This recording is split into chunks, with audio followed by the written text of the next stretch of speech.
This material is made available to you by or on behalf of the University of Melbourne under Section 113P of the Copyright Act 1968. It may be subject to copyright. For more information, visit the University Copyright website.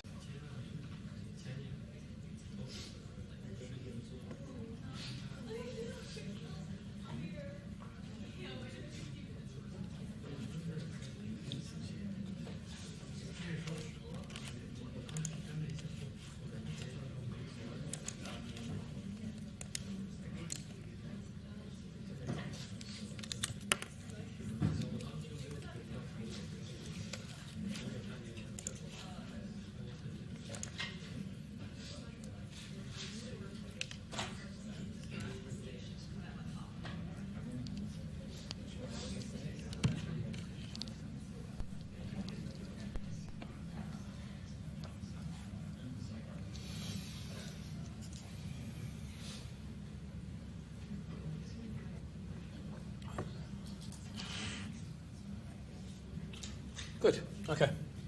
Welcome back.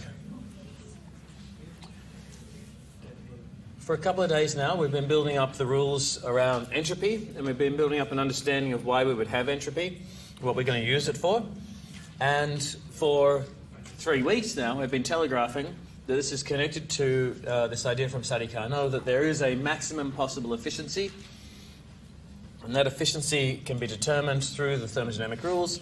And what it boils down to is if you get the entropy ideas well enough, you can see that there are, if you map out that the best possible things can be only isentropic, and then we have the idea of an engine working as a cycle, there will be work out and work in, and on the way there will also be a heat transfer out and heat transfer in, and as a result there will be an efficiency that's not 100% in terms of the work that is put out versus the heat transfer, versus what did I have to do, so the net work out of the system versus what I have to do to get that work.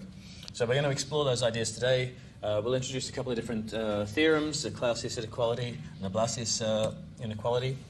So the Kelvin-Planck statement and the Clausius statement. We'll build up the Carnot cycle and then do a little bit of a definition or a bit of a proof as to why it works, provided you believe the second law of thermodynamics. So the proof, there's many times I've presented the proof where you look at it and go, okay, you're telling me it works and you've shown me a thing that says it works. I'm not sure that was a proof. The proof relies on, first you have to understand or believe that the second law of thermodynamics is real, and then if I show you a machine that's breaking that second law, that's not okay. So that's what's behind the proof. So if you don't follow me through the proof in the lectures, when you're going back through it, that's the thing you're looking for is, if I build a machine that breaks the corollaries we're about to put together, does it also then, if I build a machine that breaks the Carnot cycle, or is better than the Carnot cycle, does it then break the second law of thermodynamics? So as I said, when we introduced the second law, many people have expressed it in different ways. Two of the useful ways that we found to express it, the Kelvin-Planck statement and the Clausius statement, what they do, instead of saying that entropy goes up or stays the same, they've turned those phrases into machines that can't exist. So it's a sort of a practical interpretation of the second law. So let's have a look at both of those. The basic second law statement, entropy of an isolated system increases or remains constant. So with the idea that I can't go backwards in entropy, one of the statements, I've said all this. One of the statements, the Kelvin-Planck statement, says it is not possible, so no process is possible, whose sole result is heat flow out of a reservoir and turning all of that into work. So I'll do a picture as well so that makes some kind of sense. All the way through this lecture, we're going to refer to heat coming from a reservoir. So it's important to understand what I mean when I say that word. We don't represent our heat source as here was my fire and my fire was hot and it had a finite amount of energy. when we do heat transfers across the boundary for the system boundaries, we're interested in the amount of energy that crossed or the rate at which it crossed, but not what was going on in that heat source. So not whether it was a fire or a warm rock or the sun. That part doesn't matter. What only matters is what crosses my system boundary in terms of either energy or power. And so the abstraction, the word that gets used to describe where my heat came from or where my heat is going to, is a reservoir. And that implies an infinite source at some temperature. So it has an implication that there is a temperature that that reservoir existed at. So this is not something we've really specified up until now.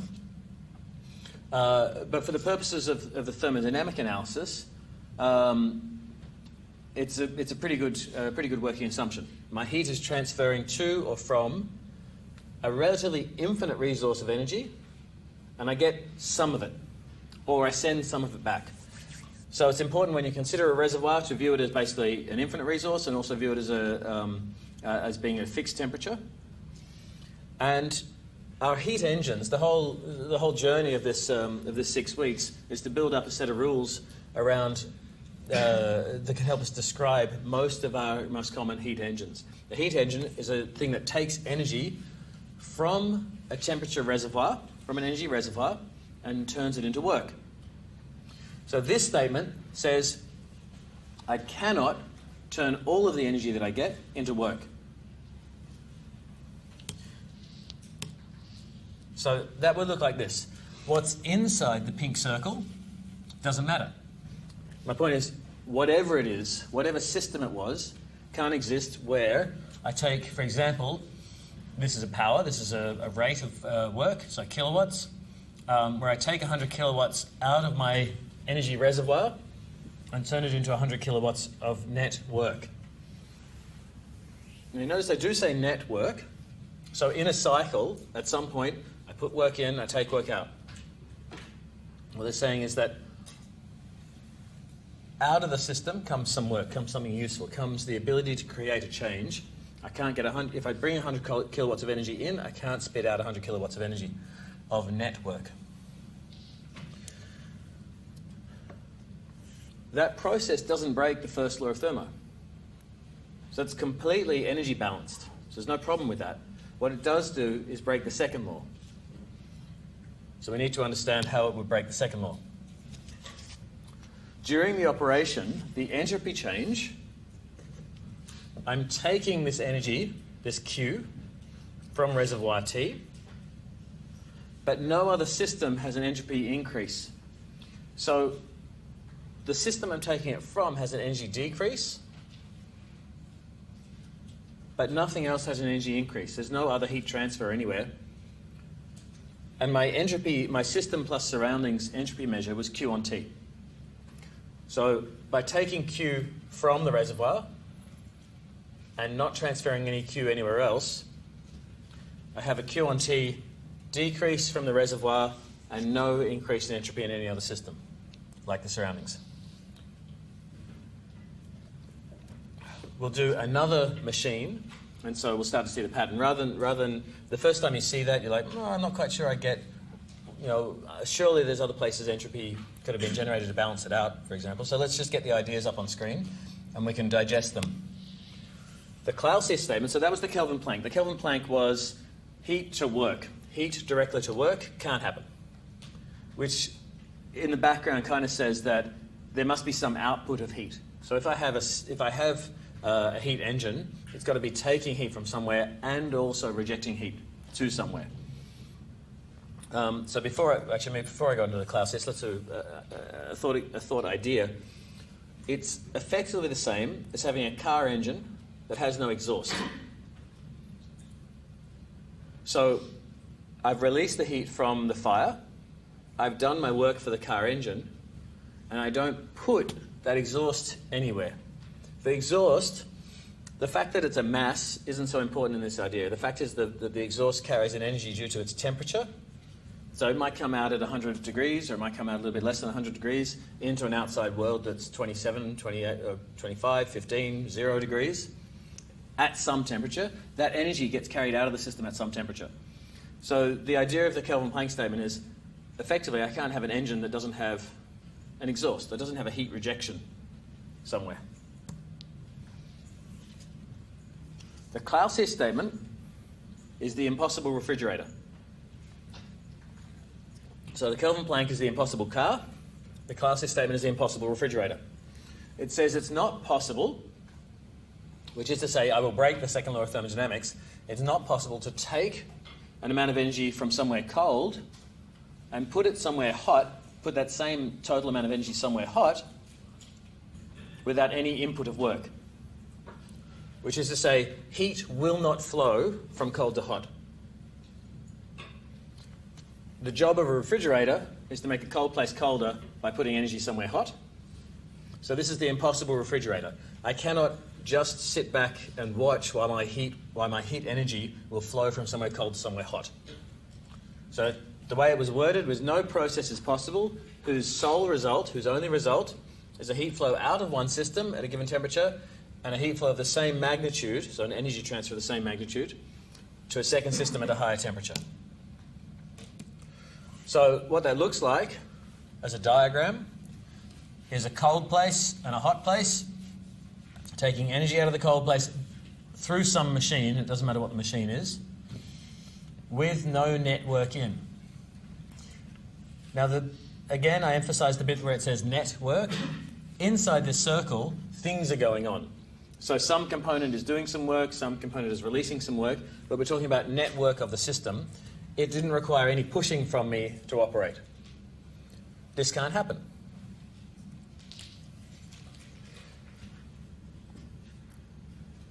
This one's a little bit easier to immediately show on the second law basis, because if Q is the same, and I know that TL is smaller than TH, the low temperature is smaller than the high temperature.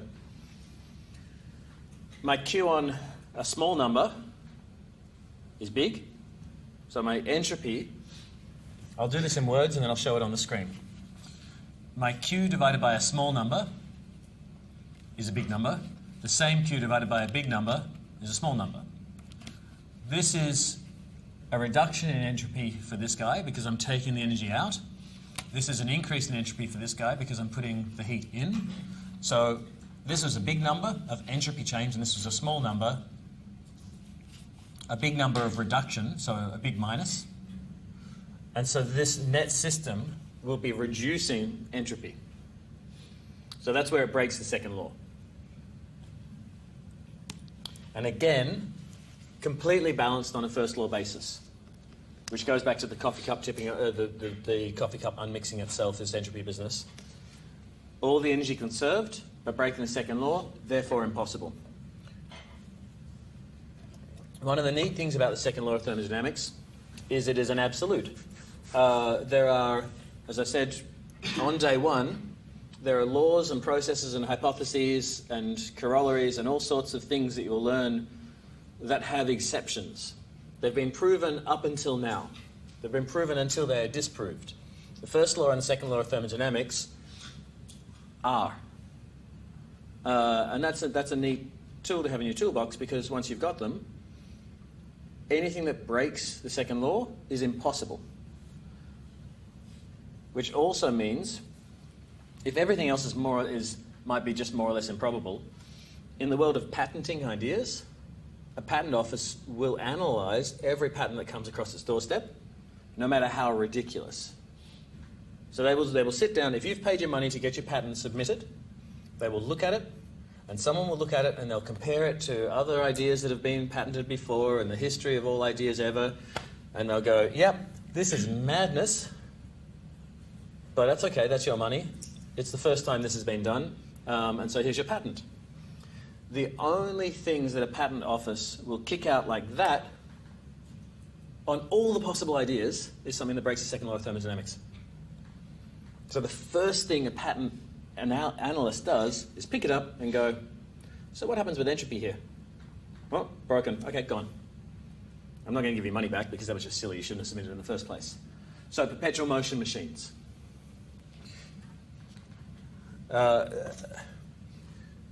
The fact, this is now a tangent, not examinal. The fact that a patent office will examine literally anything was rammed home to me when I was working in industry trying to patent an idea for a new combustor. We had some good ideas, so we submitted it. On the journey, you have to do your homework. You have to work out what other patents exist before, otherwise you're wasting your money when you submit it. If it's obvious that something else has been submitted. On those searches, so Google has a patent branch. In the same way it's got Google Scholar, it's also got Google Patents. There are other tools for searching for patents. On that journey, I found a patent for a centrifugal birthing machine. And let that idea digest for a bit. It had a net for catching the baby. Someone had spent their $20,000 to submit their patent, and it was granted. Should anyone else make money from a centrifugal birthing machine, this guy has the right to sue them, to say, I came up with the idea first. Why? Why do people do things? Anyway, however, it didn't break the second law of thermodynamics, so it got assessed. Okay, as I said, I will also write down the equation. So, delta S1 is a reduction in entropy of the outside world, and delta S2 is an increase in entropy of the outside world. Delta S2 is smaller than delta S1. The system breaks the second law of thermodynamics. So we have now the Kelvin-Planck statement, the impossible car engine, and the Clausius statement, the impossible refrigerator. These are people who've taken the idea of entropy, understood it, and then said, so what? Right, which is why they're referred to as corollaries. What can I infer from that? And what they've done is come up with impossible engines. It is possible to prove one from the other, so we'll just play around with the ideas. If I run an impossible engine from an impossible refrigerator, if I run an impossible refrigerator, the Clausius refrigerator, from an impossible engine, the Kelvin-Planck engine, so I'm taking heat out and not rejecting anything, running it, using that work that's generated into my refrigerator. So in this system, this guy looks like a Kelvin-Planck, a Clausius refrigerator, because there's no work crossing the dashed box. So what I've done is take Q out, and the Q1 that I'm pushing up is Q1 plus work, and that work equals Q2. You can go through the magnitudes, the relative magnitudes of Q1, W, and Q2, and work out that, again, this system still breaks the second law of thermodynamics.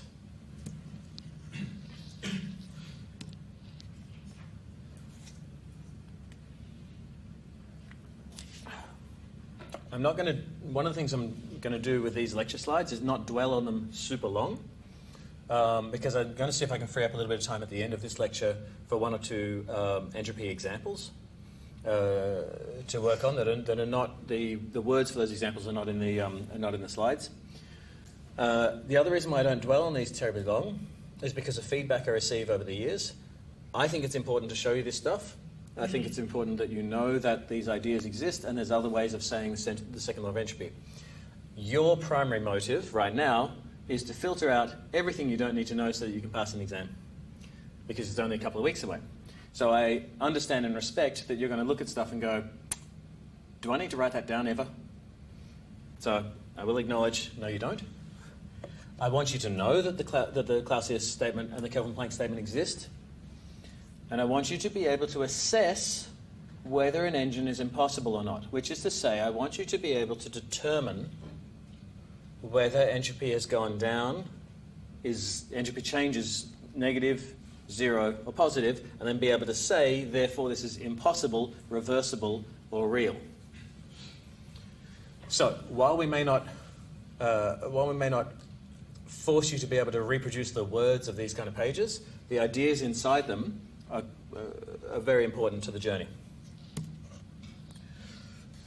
And all of that takes a step closer to, effectively, the whole theoretical point of why we're here. After this lecture, the rest of our time on thermo is application. So this is the last of the core theory lectures. And we just go on to different machines and how the different machines work. But we analyze them in contrast to the best possible machine. The best possible machine is the Carnot engine or the Carnot cycle. So we briefly described what a thermodynamic cycle was and that it is a process that occurs from that covers a variety of different states but ends up back at its original state.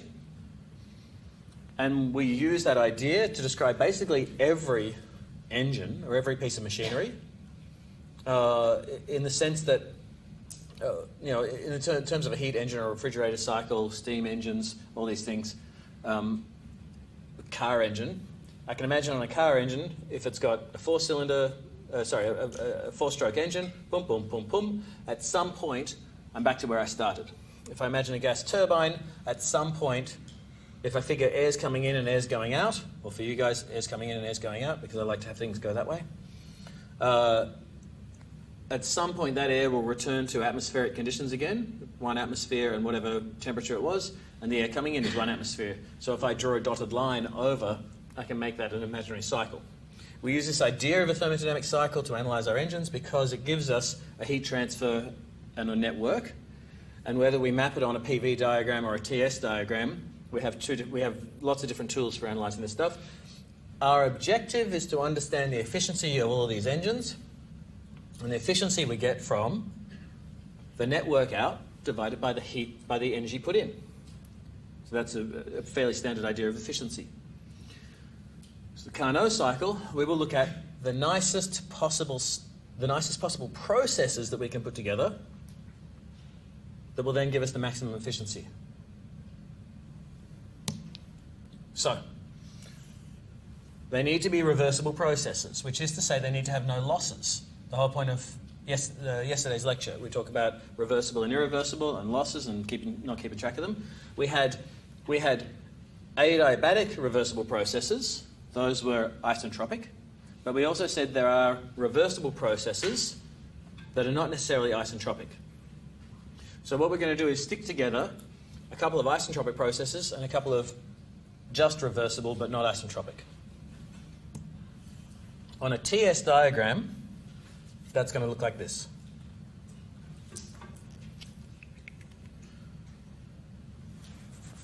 So maybe I do quite like drawing TS diagrams. I like TS diagrams because straight up and down entropy is easy to analyse. TS diagram. Hooray, I've got some marks for my question already.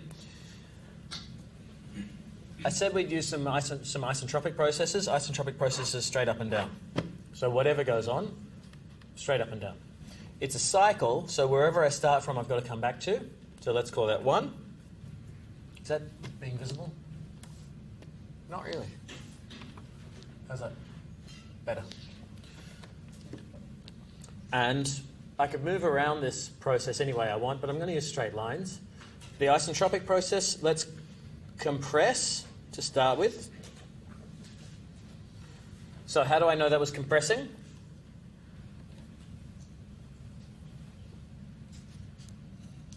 Is there anything on this TS diagram that told me about pressure?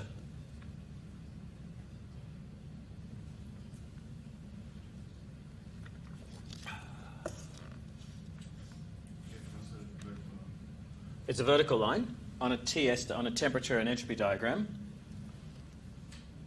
Temperature is linked to volume inversely.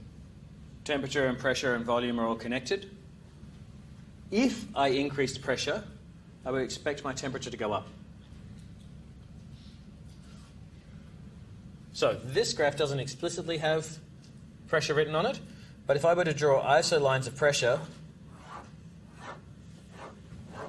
going upwards on this graph is usually an increase in pressure. Okay? Now, I'm going to do an isothermal process.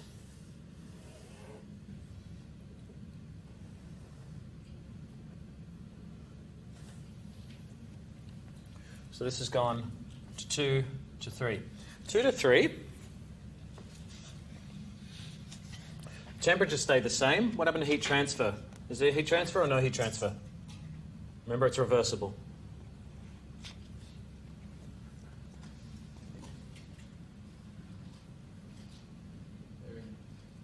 I got a whole bunch of quiet.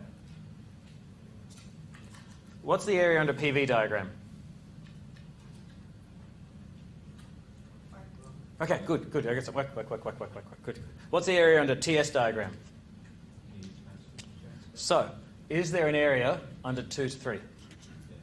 So, is there any heat transfer in this process? Great. Yay, we're using our tools. All right, then I do an isentropic process. This one is a compression or an expansion?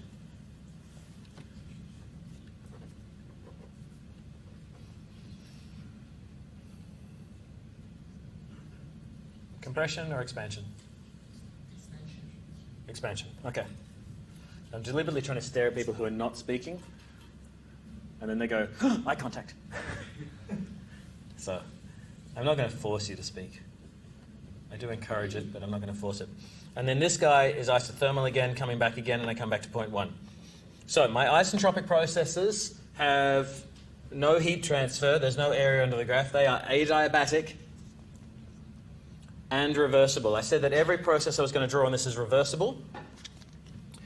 So, I know that there was heat transfer through here and through here. During this process, I know there was heat transfer because I've got area under the graph. So which way was the heat transfer going? When I was going from 2 to 3, was I getting more energy or less energy?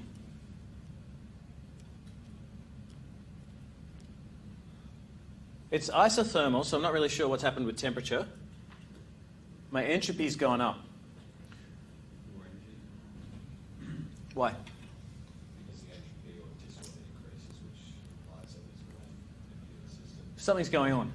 Yeah, I've definitely made a change to the state. I've kept my temperature the same, but if entropy's gone up, everything's shaking, everything's a bit more chaotic. There is more energy in that system. I've had a heat transfer into the system. And so down here, rather than play the same again, I've got a heat transfer out. This guy, I said, was a compression. Does that work in or work out? Does compression happen by itself, or does it need a bit of a help? It's work in. This guy is work in. And this guy, therefore, is work out. Wow, Ben's dying. There's a little graveyard of pens over here, and so I get them for their last few minutes before they actually collapse, if I forget my own. Okay, so in this system, I have a net heat transfer and a net work transfer.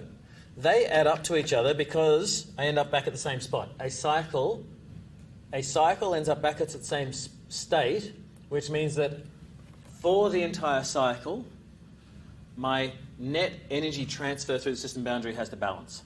If I'm going to get back to the same spot, the net heat in and heat out and the net work in and work out have to get back to the same spot, which feels like a useless definition until we think about efficiency in terms of my net output over. I don't talk about efficiency in terms of my net heat transfer. I talk about efficiency in terms of my heat input. What did I do? What did I get out? So this guy exists. This is if you can't have not come across eta by now, but just in case you haven't come across eta, Greek letter eta starts with E for efficiency. That's a symbol for efficiency.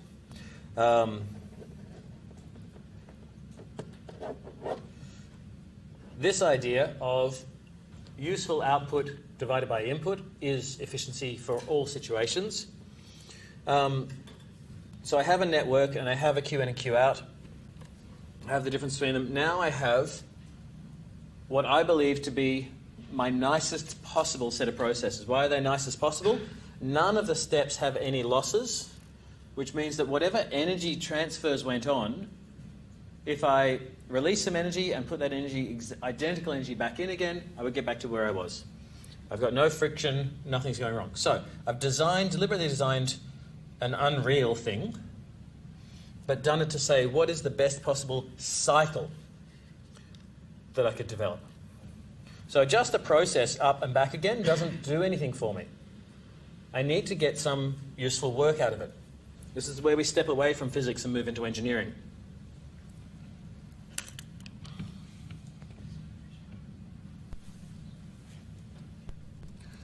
So that's everything as soon as it comes up on screen. Oops. That's everything that I just said. This is the TS diagram for the Carnot cycle. So now we're familiar with a new friend, the Carnot cycle. The equation I wrote down for efficiency is the generic equation for efficiency, but if I use the values from these processes, then I have the Carnot efficiency, which is the maximum possible efficiency. So what I'm going to do is make substitutions. Now, each of those processes we have been building up tools for. We've been building up tools for how do I analyze an isentropic process, how do I analyze an isothermal process. So let's plug in those ideas into our equation for efficiency and see what happens. The clue is on the top right as to where we're going to end up. And it's a weird place to end up. I think it's a weird place. I think it's a fascinating place to end up. I've told you about work and heat transfer. Earlier, we've said that work and heat transfer are process-type quantities. It matters what process I followed for me to be able to determine work and heat transfer, as opposed to a property, whereas if I can pin down a state, I know all the properties. T1 and T2 are properties. There's another thing that happens with that equation up there, which is that the maximum possible efficiency for any system doesn't care about the system. It cares about the surroundings. That T1 and T2 are the low and high temperatures of the surroundings. So how hot was my flame and how hot is the outside world? How hot is the sun and how hot is space? That, I think, is a really weird place to end up from the analysis we're about to do. And we're going to do it by saying, remember I've got work in, work out, heat transfer in, heat transfer out. They were isothermal, reversible heat transfers in and out. And I already have a definition for heat transfer in terms of entropy and temperature. I know that on my heat transfer processes I had a delta S, and it's the same delta S. The reason we drew straight sticks, one of the benefits of drawing straight sticks for the Carnot cycle is that this entropy change and this entropy change are the same. So if I start to put in values for Q in and Q out, I get T delta S and I get T delta S and T delta S, but one of them happens at a higher temperature to the other. Okay? So I've got Q2 and Q1, a T2 delta S and T1 delta S. And what I said earlier about net work, the difference between work in and work out is the same as the difference between heat in and heat out. So the top line of my efficiency equation is net work, and that can be written as heat in minus heat out. If I write those down, I now have an expression for efficiency that is only in terms of heat transfers. And it's an expression for efficiency that has nothing to do whatsoever with the work, sort of. The substitutions have been made on a valid basis, but now that I've written it down in terms of heat transfer in and heat transfer out, the equation I've got for efficiency just talks about heat transfer. Now I make my substitutions. Now I make my substitutions for temperature and entropy. And hopefully you can already see all the entropy is going to just cancel out. All the delta S's that I'm about to substitute in are going to cancel out. So I'm going to be left with an equation for efficiency that is just in terms of temperature.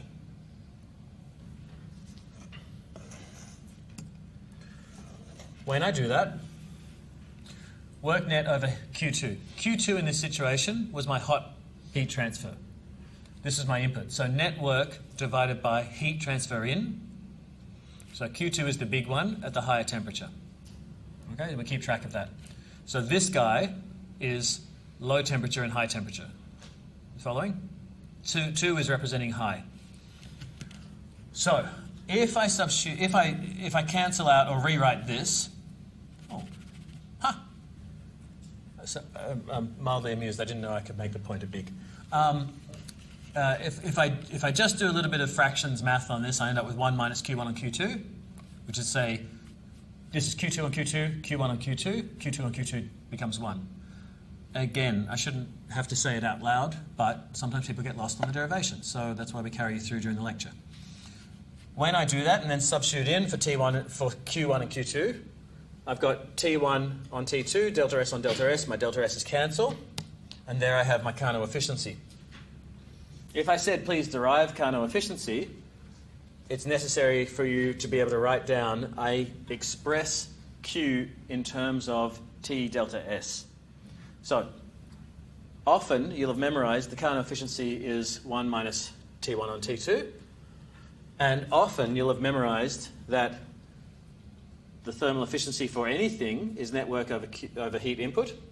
And so I've seen, on answering the question, please derive the Carnot efficiency, I've seen many people write down efficiency equals network on Q2, which equals 1 minus T1 on T2. That's not a derivation. This is just a pro tip. If you've come across this kind of question either in the mid-sem or in the final exam, a derivation means please demonstrate that you understood how you got from one to the other. Okay. So that's our Carnot efficiency. This is a super powerful tool because even though the engine is impossible, the engine is reversible. It's not impossible in the sense of it breaking. It's right on the edge of what's possible and not possible. We will never encounter this engine in real life. We get close. There's 1 or 2 cycles we'll analyze that get close to this. What it tells us immediately is my primary driver for improving the efficiency of anything is to increase the temperature range that it operates over. Of anything. Let's be specific. Of a heat engine. So this theory doesn't work for an electrical thing. You have different rules, different principles that bind you. This is for about heat engines. This is about where you transfer energy from somewhere hot and you try to turn it into network, or you go the other way, and we'll deal with what happens with refrigerators because we flip this idea over.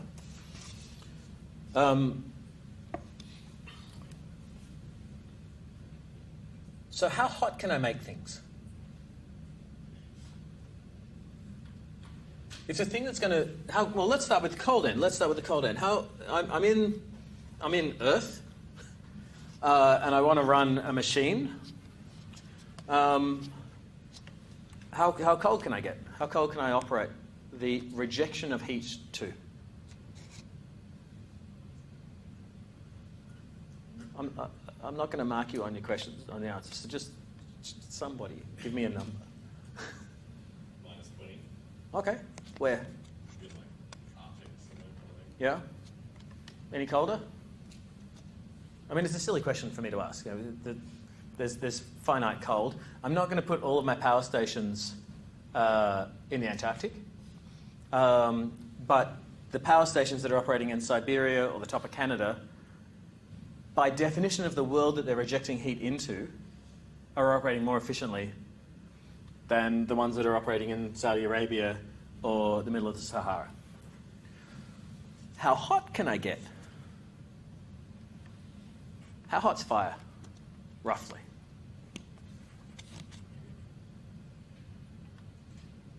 1,000. Okay, 1,000 what?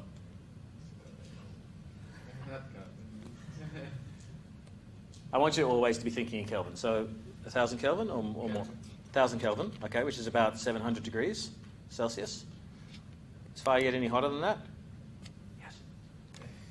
Good answer. Yes, yes. Excellent. Well done. You got 2,000 Kelvin? Yeah. Closer. Yeah, which let's say close enough. Adiabatic flame temperatures. So if I burn something without letting any energy go, fully insulated combustion, sitting somewhere around the 2000s mark. Just to give you a ballpark. There are different conditions you can run. You can have heat losses. You can have radiation losses. You could be burning more or less fuel and different fuels. So hydrogen might burn at a different temperature to gasoline. And you can keep track of all these things, and you will. If you go to advanced thermo, you'll do combustion analysis.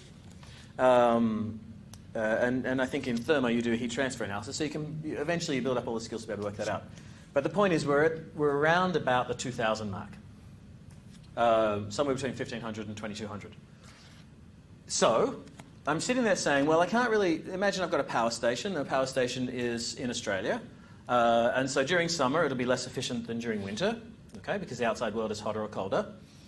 But I want to increase the efficiency, so I want to increase the efficiency by finding a way to burn hotter. So an oxy-fueled process, if I just burn with oxygen instead of air, is way hotter. It could be 3,000 degrees. I could put in a nuclear reactor and hit 5,000, 6,000, 7,000 degrees. So why don't we? Expensive?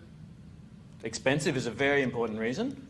Why else wouldn't I have a 5,000 degree combustion chamber? Dangerous. Why? Explode that high temperature, that high pressure, or more risk. Why would it explode? If Like if I'm just burning stuff.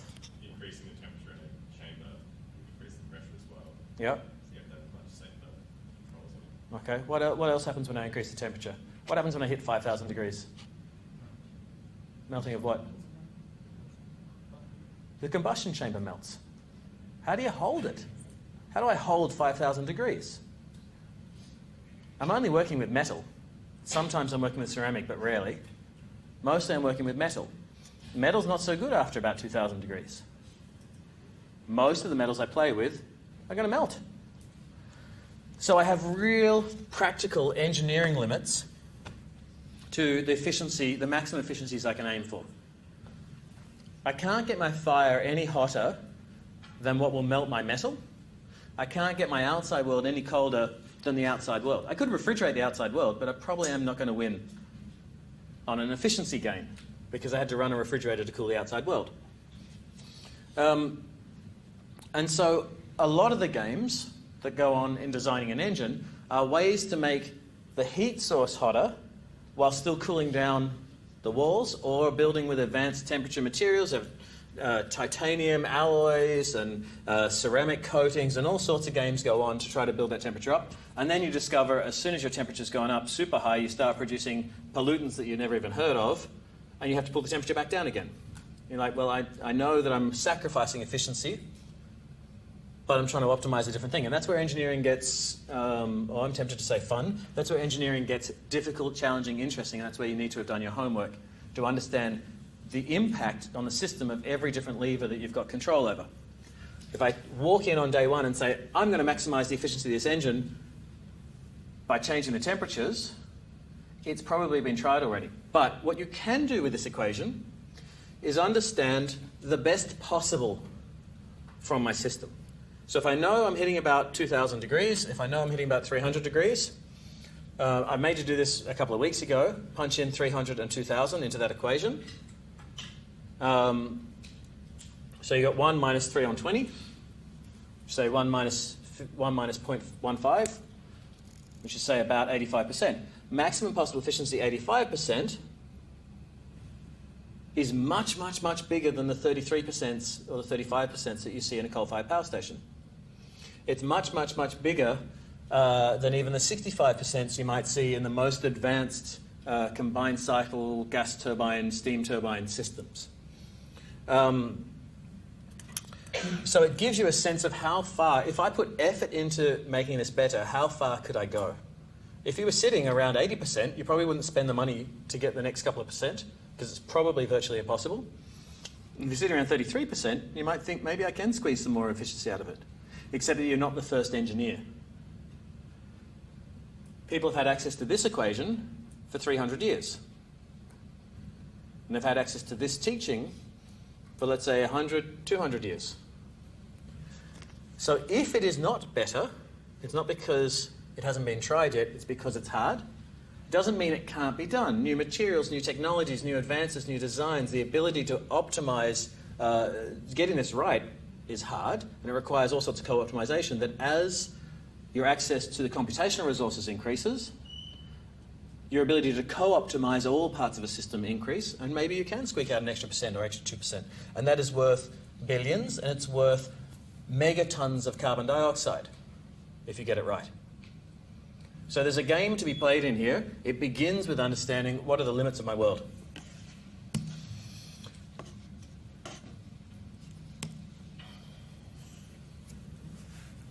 These next two slides I've kept over the last few years, and I have about a 50% hit rate with them, which is to say, for some people, they help.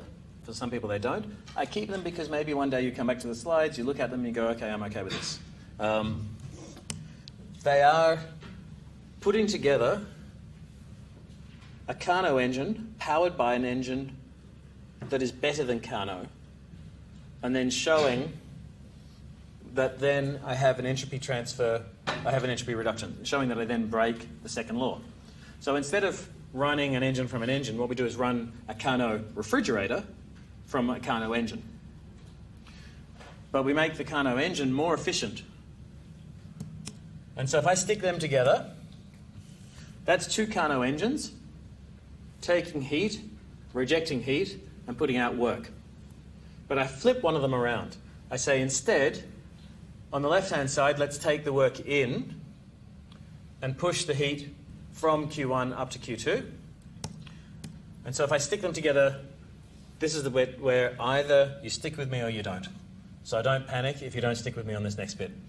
I've taken a Carnot engine, taking heat out and rejecting heat and producing work. I take this work. Now the key to this thing making any sense at all is the connection between Q in, Q out being net work. So the work here is Q-2 minus Q-1, because that's the network out of this engine, which becomes the network I'm putting into a refrigerator to pump some heat from here to here. If these are connected, you can do this little magnitude exercise. This Carnot refrigerator also has this relationship between Q in and Q out and network, which has the balance. So this guy is determined, the work that's coming into this Carnot refrigerator is defined in terms of Q dash and Q dash. The work required by this guy is defined in terms of Q2 and Q1. And if you set it up right and if you follow through right, what you end up with is a set of heat transfers through the system that result in a net entropy decrease, which is not okay. On the basis, now, the place where it breaks, at the moment it just looks like a bunch of squiggles on a piece of paper. The place where it breaks is that you assume one of the engines is more efficient than the other.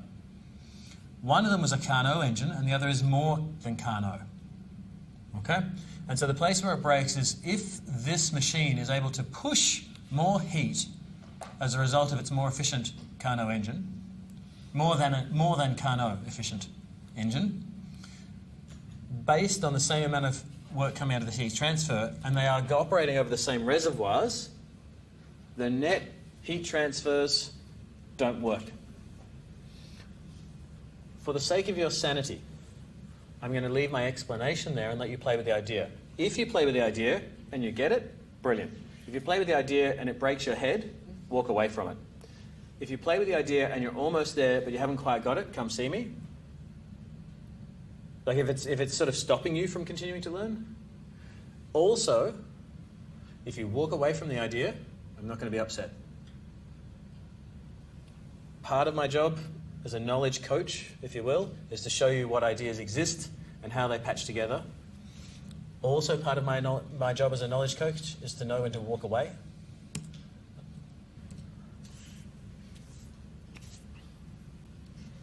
But the theorem it breaks is the Clausius equation. And honestly, I'm going to stop with the talking at that point. That's enough theory. And you probably feel that already, particularly if we've only got 6 weeks. So we're now halfway through the fourth week, halfway through the fourth week. On Friday I'll release an assignment, but I'm going to give you till after Easter, so I'm going to give you 4 weeks to do it. You have plenty of time. It's not a massive assignment, but it's going to take, by experience, it does take some time. And so what it will look like is, it looks like a series of tutorial questions but proper size tutorial questions, and then one piece of thinking. And the piece of thinking you actually need to work at, which is to say, not all the answers will be immediately obvious, and you do have to apply your understanding of thermo to get full marks. So as with any University of Melbourne assessment, 100% should be almost out of reach, but achievable. 80% is a hallelujah, my goodness, what an amazing job you've done. And 50% is you're not getting it. We make the assessments small in value, 10% or so that if you're at the I'm not quite getting it stage, you get that feedback as early as you can. So if you come unstuck on either the assignment or the mid-sem, find me. Come talk to me about this stuff. If you get your mark back from your mid-sem and go, oh, I thought I was doing better than that. If you get your mark back from your assignment and go, oh, I thought I was doing better than that, come talk to us before the exam. Because it means that, so if you're hitting around 65s, so if you're hitting between 50 and 65 when you get your continuing assessment marks back, that exists early on so that you have a window to come seek help. If you're nailing above 80, this is wonderful. Dedicate your free time to other subjects because you're trying to optimize a bigger system than just one subject. Be aware that fluids has a different skill set. They are connected, but you will be learning, you'll be playing with equations in a different way to the way you're playing with equations in thermo. After this lecture, the next couple of lectures are looking at each of our different major cycles. We split them, again, we have different ideas as we split up these cycles.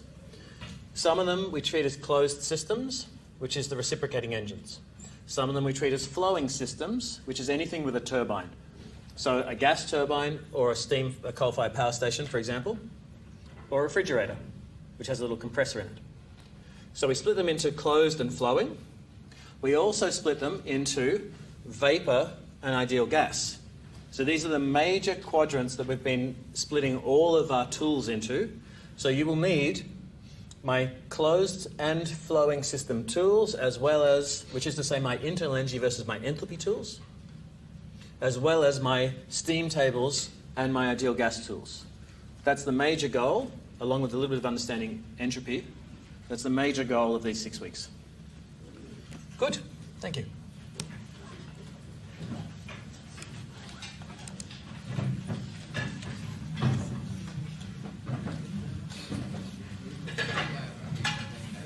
Hi. Yes. Just give me a sec. I'm going to tidy up, pack up, log out, make sure that I don't leave anything behind, and then we can talk.